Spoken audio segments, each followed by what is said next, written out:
बिना शादी के प्रेमी के साथ प्रेमिका फरार हुई। 8 महीने तक उसके साथ रही और फिर जब उनको पकड़ा गया तो प्रेमिका 8 महीने की गर्भवती थी। और जब घर आके प्रेमी के खिलाफ गवाही देती है तो फिर होता है उसके साथ एक कांड। तो पूरी कहानी जानने के लिए वीडियो के एंड तक बने रहें। नमस्कार दोस्तों, मैं जेपी पाल भोजपुरिया, उत्तर प्रदेश जिला जौनपुर से।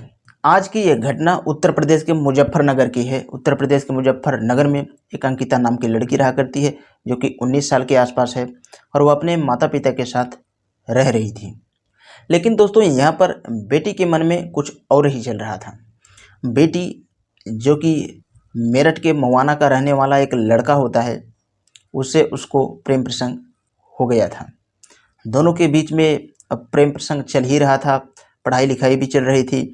अब यहाँ पे उनके पीछे प्रेम प्रसंग इस तरह से सवार हो जाता है कि एक दूसरे के साथ धीरे धीरे संपर्क भी बनने लगते हैं। अब ये दोनों एक दूसरे से एक दिन कहते हैं कि हम एक काम करते हैं, हम दोनों भाग चलते हैं कहीं दूर और वहीं पे अपना एक नया घर बसा के रहेंगे।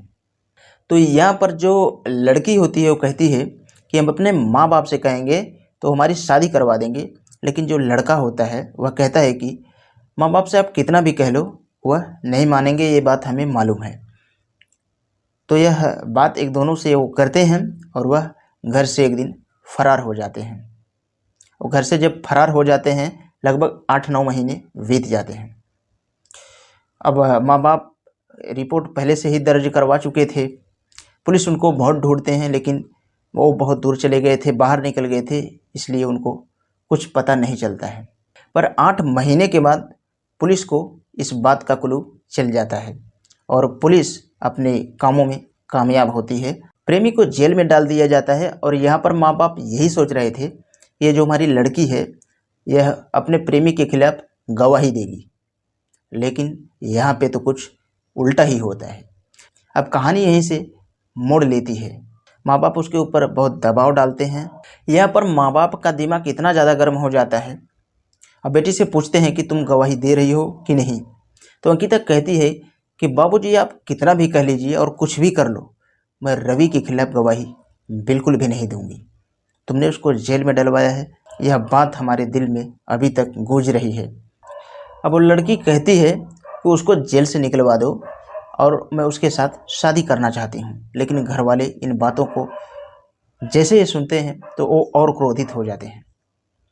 वो कहते हैं कि ये कैसी बेटी है जो कि ये हम लोगों को इग्नोर करके ये उसके तरफ से गवाही दे रही है।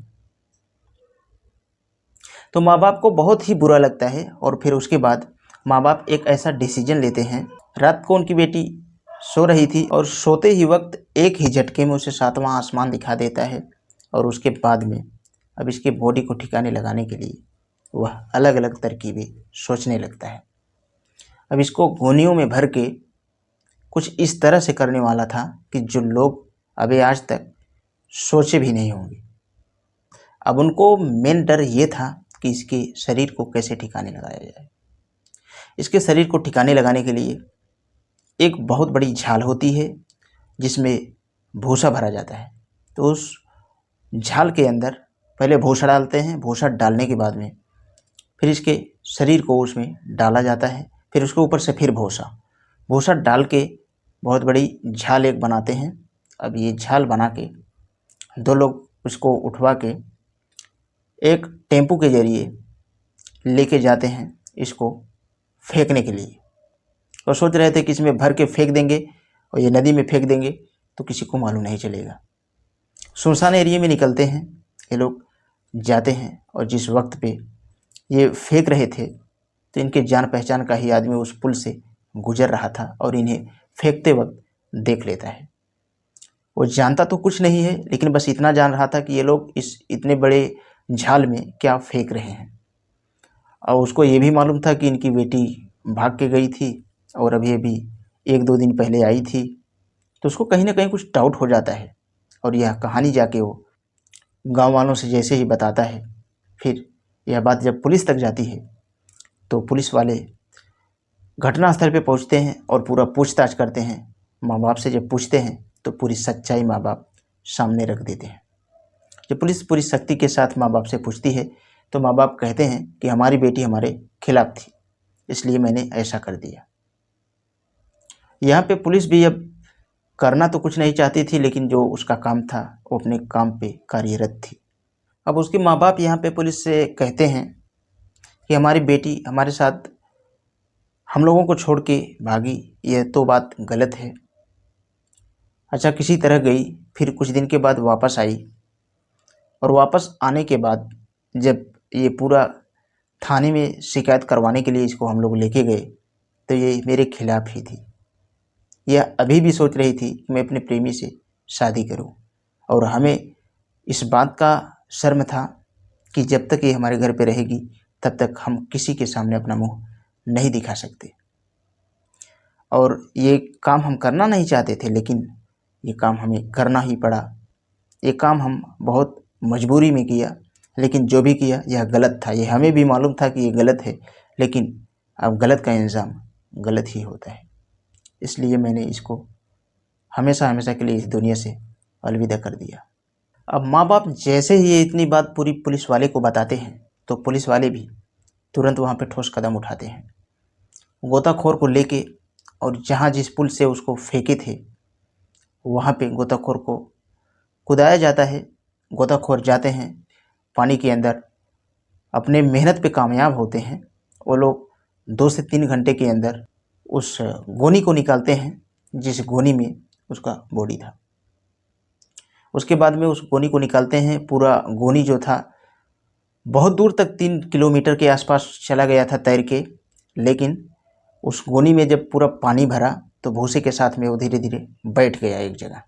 उसके बाद में उसको निकाला जाता है। निकालने के बाद में उस बॉडी को जब पुलिस अपने कस्टडी में लेके पोस्टमार्टम के लिए भेजती है तो जब उसकी रिपोर्ट आती है तो पूरी सच्चाई सामने आ जाती है। और जब पोस्टमार्टम की रिपोर्ट आती है तो उसमें सब पता चल जाता है कि उसमें उसके पेट में 8 महीने का बच्चा था। अब इसी कारणवश अब उसकी शादी नहीं हुई थी। अब माँ बाप भी अब 1 ही महीने में कैसे अपना मुंह दिखाते बगैर शादी हुए। अगर उनके घर पे बच्चा होता तो फिर वो किस हालत में रहते आप खुद ही समझ सकते हो। अब माँ बाप ने ऐसा कदम उठाते तो नहीं, लेकिन उसके कुकृत के वजह से ऐसा कदम उनको उठाना पड़ा। अब यहाँ पे उस बाप को तो जेल में डाल देते हैं पुलिस वाले। आप लोग सोचिए ज़रा, इस बच्चे का क्या कसूर था जो 8 महीने का उसके पेट में पला था। और बेटी तो गई, लेकिन अब उस बाप का क्या होगा? वो तो अब जेल में ही रहेगा वृद्ध अवस्था में। यहाँ पे एक लोग गलत करते हैं, एक लोग के गलत करने से 3-3 4-4 लोग बेकार हो जाते हैं। एक बाप गया जेल में, एक उसके पेट में जो गया वो तो गया ही, और वो औरत भी चली गई, और जो प्यार करने वाला वो आशिक था वो तो गया ही। सोचिए एक लोगों के चक्कर में कितने लोग बर्बाद हो जाते हैं। तो इसमें आप लोग बताइए कि सबसे बड़ी गलती किसकी थी? अगर यहाँ पे आप लोग होते तो क्या करते? और यह कहानियाँ सुनाने का मेन उद्देश्य आप लोगों को अवेयर करना है, ताकि आप लोगों के साथ ऐसी घटना कभी ना हो। तो वीडियो के एंड में कुछ लोगों का नाम लेना चाहूँगा। कुछ लोग नाम लेने के लिए अपील किए थे, तो उन लोगों का नाम है, एक लोग हैं राजू सिंह, वो हमारे कामों को बहुत बढ़ावा दे रहे हैं, तो थैंक्स भाई आपको। और फिर दूसरे हैं उद्रेश बिंद, ये जौनपुर के हैं। और फिर हैं मिस्टर मनोज कुमार, भवनदीप कश्यप हैं, साथ ही साथ नरेश जैन हैं। इन सबको दिल से थैंक्स। अगर आप भी चाहते हैं कमेंट बॉक्स में आपका नाम आए तो आप वीडियो के नीचे कमेंट्स कर सकते हैं। अगले किसी नेक्स्ट वीडियो में आपका नाम ज़रूर आएगा। तो उम्मीद करूँगा इस कहानी से आपको कुछ ना कुछ सीख ज़रूर मिली होगी। और ऐसा ही कंटेंट देखना अगर आपको पसंद है तो हमारे चैनल को सब्सक्राइब करके बेल का आइकन ऑल पे ज़रूर प्रेस कर लें, ताकि कोई भी वीडियो लाऊं तो आप तक आसानी से पहुंच सके। तो आज के लिए बस इतना ही। मिलते हैं कल शाम 7 बजे किसी नेक्स्ट क्राइम स्टोरी के साथ।